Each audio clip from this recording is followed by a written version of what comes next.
to say, but I'm really excited to be here with you guys.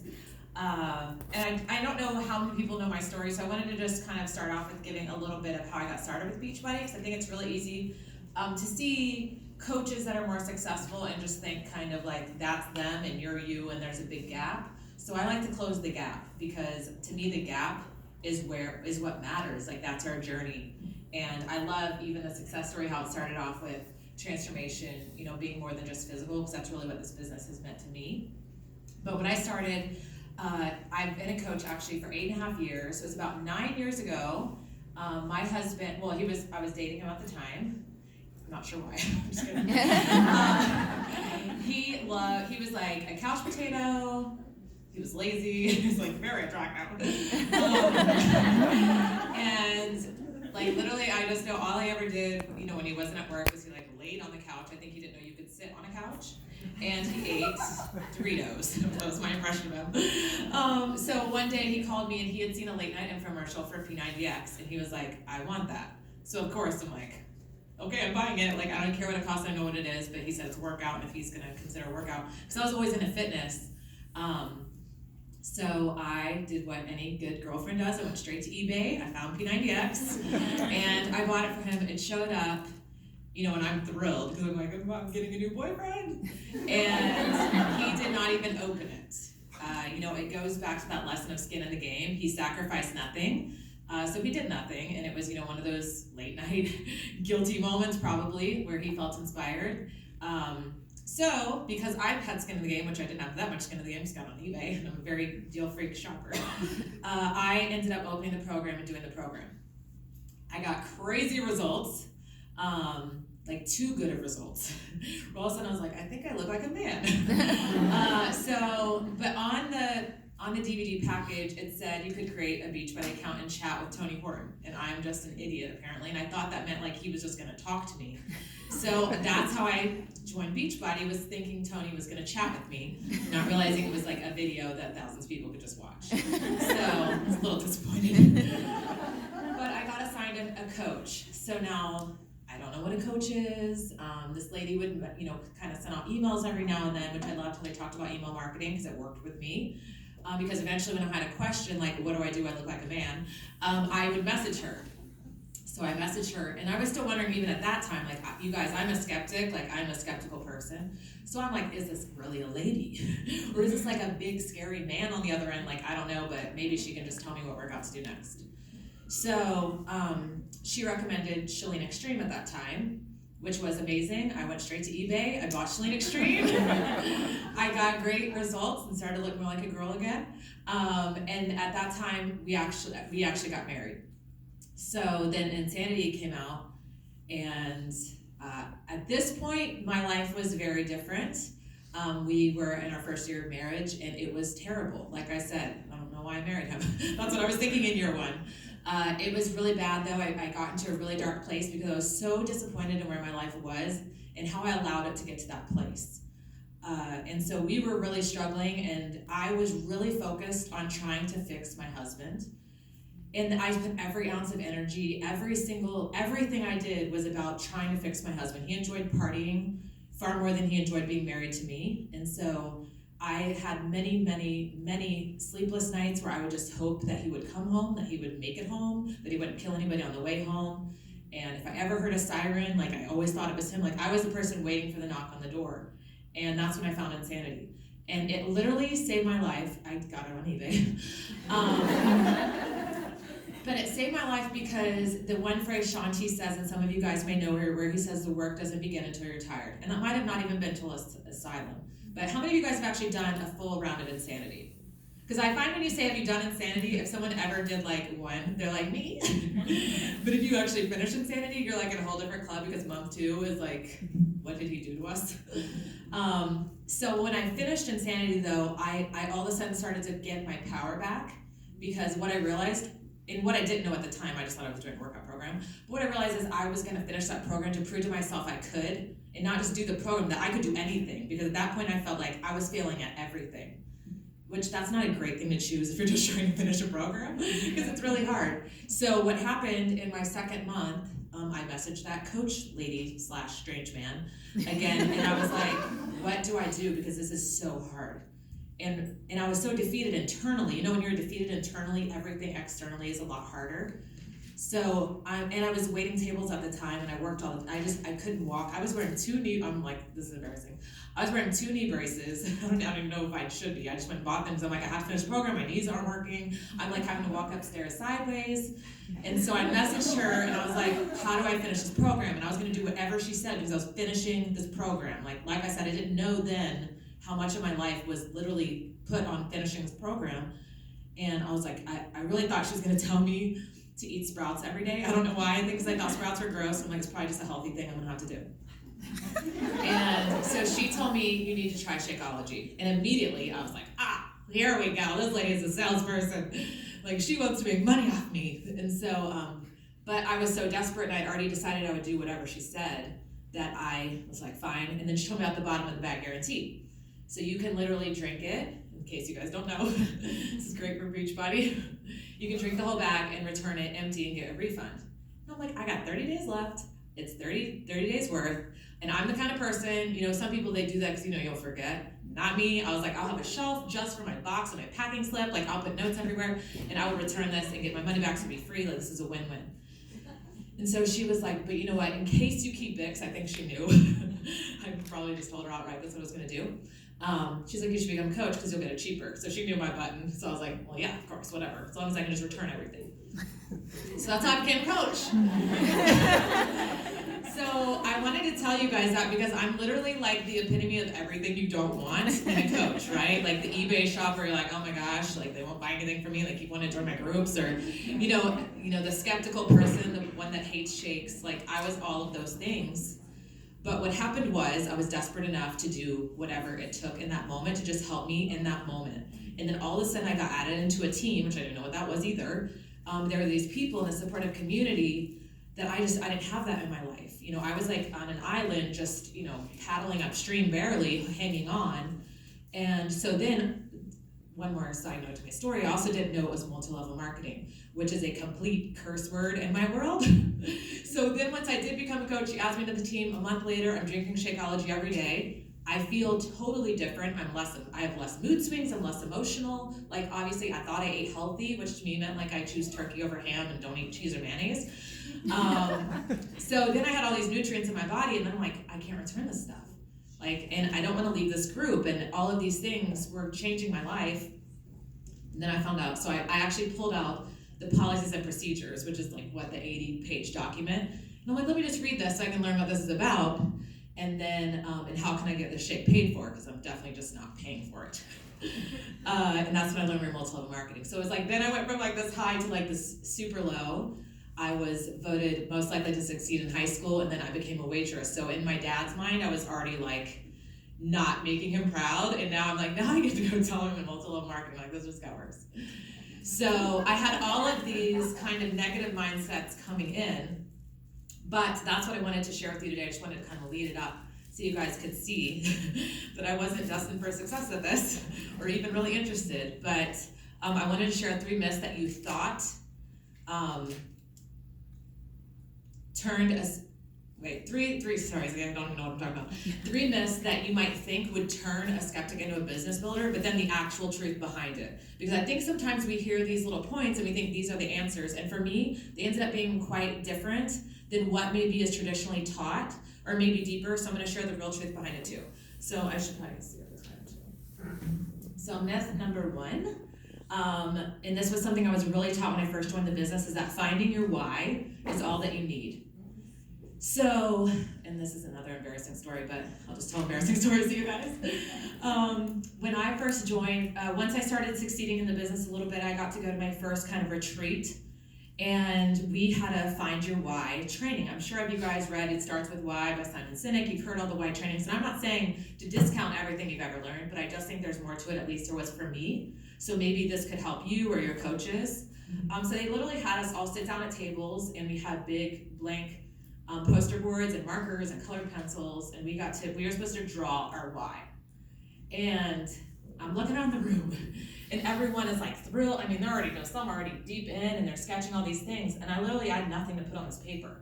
And so then, because I'm also very hard on myself, and I am a perfectionist and all those things, so of course now I'm a failure because everyone knows what to draw. I don't care about a house or a white picket fence or a dog. Like, I don't know what people are drawing.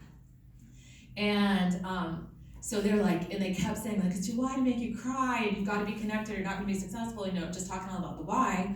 And so I went into the bathroom and I cried because I didn't have a why. So I was like, does that work? So I was like hiding in the bathroom, so it was really embarrassing that I'm crying because I don't have a why. But I just wanted to be successful, but I just couldn't figure it out. And so what I came to learn years later, wish I would have learned it that day, but I think sometimes, we can be so focused on like, you need to have your why. But number one, I know a lot of people that have amazing whys that do not have businesses. So I think if we can get so wrapped up and find the thing, but then there's still the disconnect. And then secondly, sometimes I think we focus only on, I heard the saying once, it can be the pain that pushes you or the vision that pulls you. So in that room, I thought it could only be a vision that pulls me. It could only be me seeing Jessica as this whatever, instead of what I really realized, I was here because I was running from something. I had a pain pushing me. I was tired of this. So I wasn't to the place in my life where I could see more. I just knew what I didn't want anymore. So, I couldn't draw that on paper, or at least I didn't even think of that. But later on I learned, okay, I did have something pushing me, but it was me escaping pain, me no longer wanting to live that way anymore. Or even like the girl just in that video, how she, was literally living her life just hoping not to have AIDS, and all of a sudden found a purpose again. So I think sometimes we can just discount. It doesn't have to be, I want to be a 15-star diamond walk across the stage, and if that doesn't push you, then you shouldn't have a successful business. It can be so many other things. And then that's kind of when I learned how it's really important to focus on planting seeds as well versus having a microwave mentality. Because a lot of times, this business, and that's kind of what my next 2 points are going to be about, is celebrating planting seeds instead of just celebrating results. Because if you are here for the microwave mentality, we can pop it in and 15 seconds later it's ready to go. I just don't think long-term this business is going to work. So when you kind of adapt the opposite mindset, it's so much greater. And this is something I always forget to share when I tell a story about my husband, is he is literally proof of planting seeds versus a microwave mentality. Because if I would have given up on us in that year one, we definitely would not be here. And I actually had many opportunities to give up in year 2, 3, 4, 5, 6. But I decided to not have a microwave mentality, and that was not easy. Our very first, just to give you a glimpse into how bad it was, our very first Beachbody cruise, we were actually escorted off by the FBI because of choices he made on that ship. Like, we went to the bottom and then to the bottom again and then further, but literally it's so cool because even like we said, results are so much more than just physical. We're literally having a baby and we have the best relationship we've ever had in our life, and it's because of Beachbody. It's because I decided I'm gonna plant seeds, I'm gonna work on me, I'm gonna let go of trying to fix him, and I'm gonna be the best person I can be no matter what. And that might just be a tiny bit better than I was yesterday, and those little seeds, those baby steps compounded over time, and that's literally what this business is about. And so if you leave here today, I just hope that you guys grasp that, because it can literally change every part of your world, which is why I love Beachbody, because it's not just about abs, or even drinking a shake. To me I'm not even about health and fitness. I'm about changing your life from the inside out, and that's what this has done for me. So now that was myth number 1 about thinking finding your why is all you need. Myth number 2, a lot of times we think we're going to give it our best shot, right? We're going to try, and I also just don't like that mindset. I don't think that's going to work long term. I love the quote by Yoda, do or do not, there is no try, because that was kind of when I came into Beachbody. I wasn't thinking I'm gonna try this for a month and see how it goes, or I'm gonna give it a year and see what happens then. I was just in. I'm like, okay, I'm here, so now we just gotta figure it out. So my truth statement, opposite of just giving it your best, is be a nerd. So how many of you guys went to school and you were just smart? Someone, maybe it's not you, maybe someone in your class who didn't have to study and they could just show up and take the test and they would be good at it, right? I'm not that person. I'm the person that had to stay up all night, and I'm writing on my mirrors and my windows, and I look like a crazy person. I'm trying to memorize stuff. I had to be a nerd. I wasn't just naturally smart, and I really think that helped me in this business, because I never thought it should just be easy, it should just happen, it should just come. I was like, I've got to grind, I've got to be a nerd. It's obviously other people are doing it, So I know it's possible, so now I've gotta be a nerd until I achieve that. So what do nerds do? In case you guys don't know, since I am a nerd, nerds do homework. How well do you know Success Club? I find it interesting when I meet people like, I wanna be diamond, like, what do you need? They're like, well, I don't know. Like, you can't get somewhere that you don't know where you're going. So you've got to be a nerd. You've got to know exactly, I know Success Club inside, outside, upside down, and not just now, 8 years later. I knew this 3 months in. I know exactly how much volume or how many active coaches I need for every single rank. But I did that because, like I said, if I want to go somewhere, I have to know how to get there or you'll never arrive. Okay, but let me tell you guys, and I'm, because they say the 4 vital behaviors, and you're like, okay, but what are coaches really doing? That's how I always felt. And so I was on the search for the secret because, like I said, I wanted to succeed. I'm a nerd, but I'm still trying to, I wanted to just succeed quicker. But thankfully, I was a nerd. So I did all of these things that were not working. I did every single thing. They must be doing this. I rented a hotel room and put flyers on random people's cars across my city. And I'm an introvert. I cannot even believe now that I did this stuff. I would do booths at events that no one even came to my table. I did all of these things that I thought would elevate my business, really to avoid doing the vitals, but because I'm a nerd, I still did the vitals, thankfully, and that's honestly why I have a business. Because while I was busy chasing secrets, I still spent, if I would have just spent more time doing the vitals, I would have an even more successful business. But I think I had to just go try it for myself to get me back on track. But if you don't want to learn the hard way, just do the vitals. And when you have more time, do more of the vitals. Don't spend your time doing the fluff stuff. Because if you want to move your business forward, if you just love doing fluff stuff, then realize that's just you having fun. So another thing is, a lot of times, the nerds, they don't use the Cliff Notes because you're like, there might be something I'm missing. So what do we do in this business? We want the Cliff Note version. Just tell us how we can skip steps and get to the top. And you're really robbing yourself of the journey. I have failed so many times in this business, and I have messed up so many times, and I've sent terrible messages, and I've called people the wrong names. And if you look, Facebook Memories reminds me every day of how awful my posts were. But it's that's how you learn, and that's how you grow, and that's part of the journey. So, I've even had opportunities where I'm like, wait, maybe this could help me skip steps. And what I realized when I skipped those steps, it wasn't even genuine or authentic to me. So to stay authentic means you have to be out there doing trial and error stuff. So don't give it your best shot, be a nerd. And point number 3, which this one's kind of long, so hopefully I still have some time. Because this is really what I think is the biggest, at least separator in my own business. And that is the myth is that goal setting or affirmations are enough. We do focus a lot. And once again, I'm not saying goal setting or affirmations are bad, but I've gotten sucked into that, that's what it's all about. But then all of a sudden I'll see people, wait, they set goals. Last year at Summit, they said they're gonna be 10-star. And this year, they didn't even come to Summit. I thought goals worked, But the truth is, to me, that habits are gold. And the good news is every single person can create and establish habits. So I believe habits are far better than secrets. So if you're going to spend time doing something, leave the secrets alone that you're chasing, that you'll never find, and focus on your habits. I also love habits because those are duplicable. You can teach habits, you can teach your team to do this stuff, and that's what this business is about. There are some coaches who are rock stars, but their teams do nothing. I believe true success in this business is when you are duplicating yourself, when you are changing your life and helping others change theirs in every single aspect. You also hear the phrase, success leaves clues.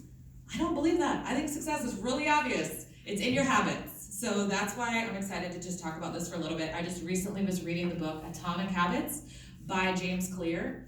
And I love this book because, I am a habit person, you guys. I'm like a crazy psycho habit person. So I was reading this book and I'm like, this guy gets me. I'm like, okay, maybe I'm not that crazy, or maybe just James Clear is also. It's a possibility. Sorry, James, whoever you are. But he said a couple things that I wanted to make sure that I include, which I'll talk about those in a second. But first off, in your habits, and this is a big one, is don't celebrate the win, celebrate the effort. In our business, what do we do? Well, I didn't make any Success Club points, therefore you're a failure. Well, how many did you invite? How many did you share with? Celebrate the effort. So every day, because also if you just celebrate the win, you're waiting. You're waiting for the win, and then when the win comes, what happens the next day after win? Well, it's behind you now. Now what? I guess you gotta start over. What happens at the first of every month when your Success Club points go back to 0? You're like, Oh crap.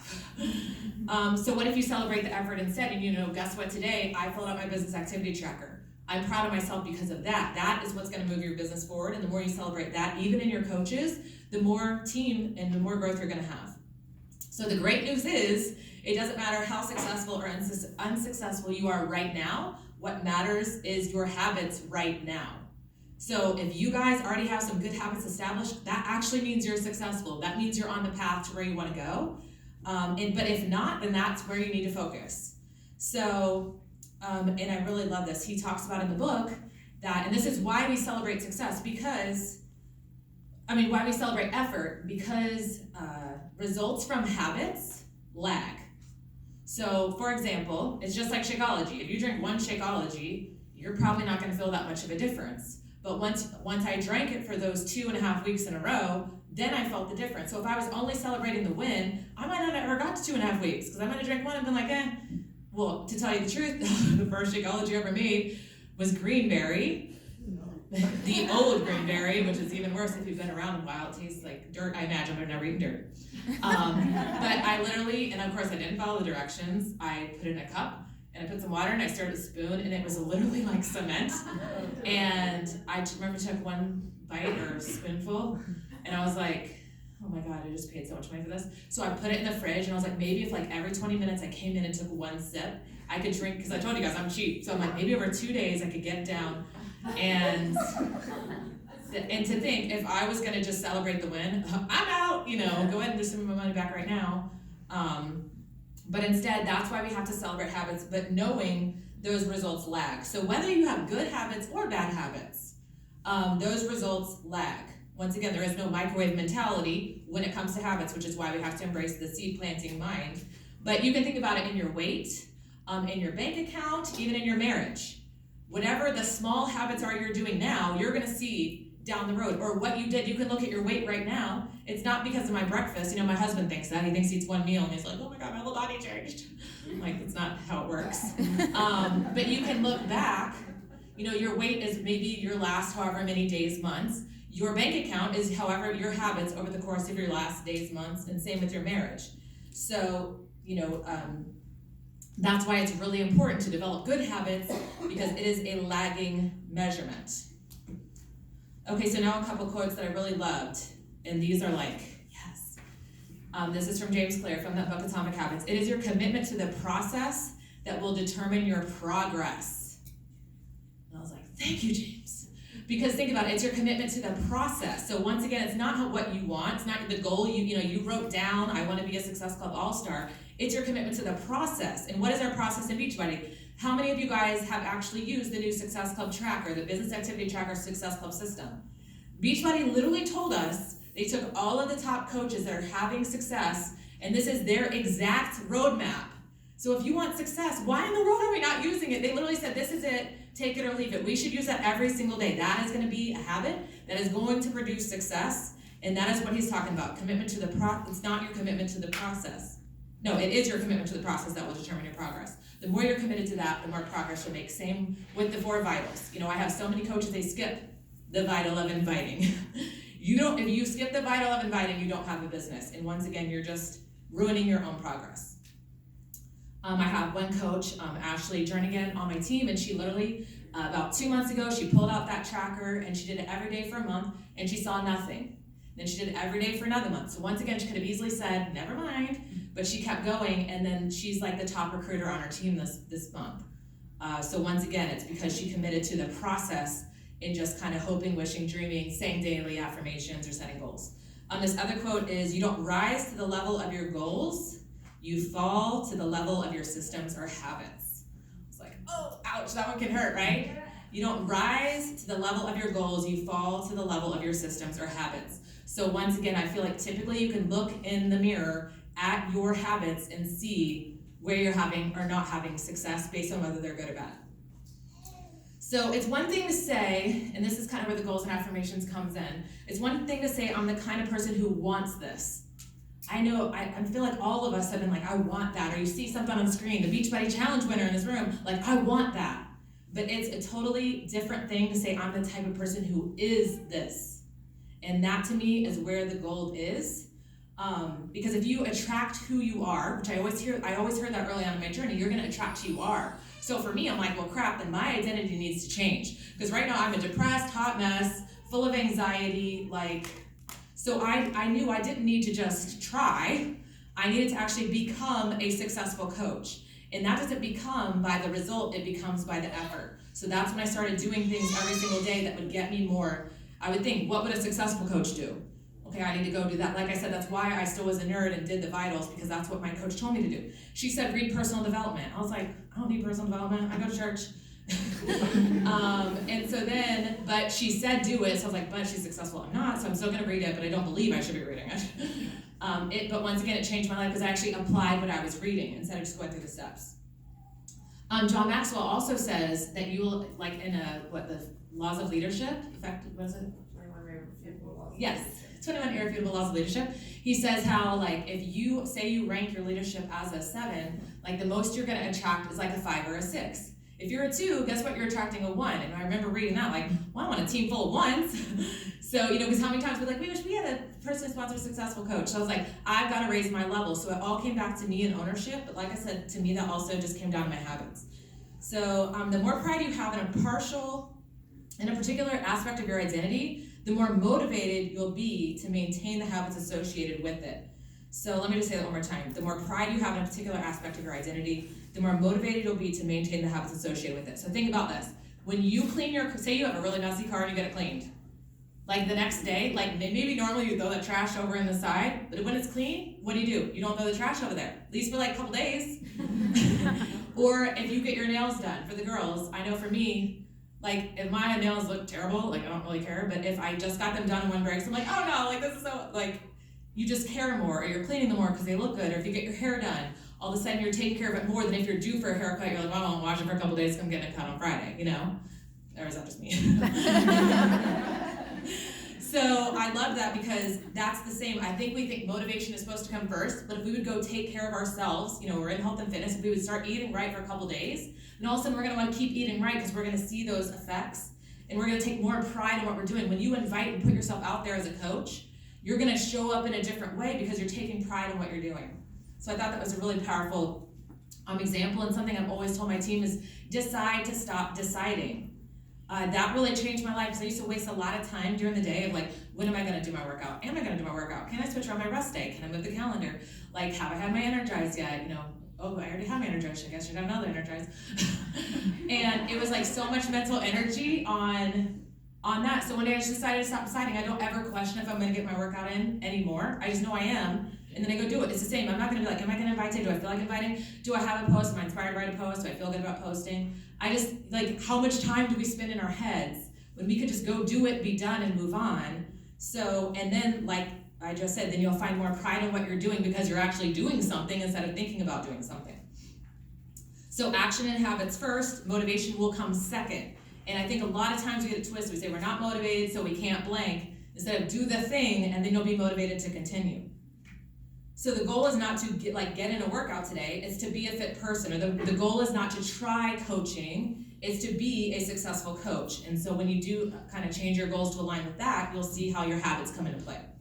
So in closing, my challenge to you guys is, number 1, decide who you want to be. And I really challenge you to write this down. Take time and think about it and decide who you want to be, because that's going to matter. Like I said, you can't go somewhere where you don't know where you're going. I don't believe you just fall into place magically, maybe the rare unicorn, but I find it really powerful to decide who you want to be, and then 2, prove it to yourself that you can get there with small wins. And I think that's sometimes what we miss. Instead we say we want to be an elite coach, but now we need to go prove it to ourselves with small wins. Like I said, you don't wake up an elite coach, and even the same thing, if you want to be an elite coach, then I want you to know ins and outs, every single thing, what does it take to be an elite coach? And then you're gonna know, okay, what kind of habits do I have to develop today to start getting those wheels turning into action? And then lastly, always, always be a nerd. Thank you guys for having me. I'm more than willing to answer any questions. I'm a complete open book if you can't tell. And I think pregnancy makes it worse, but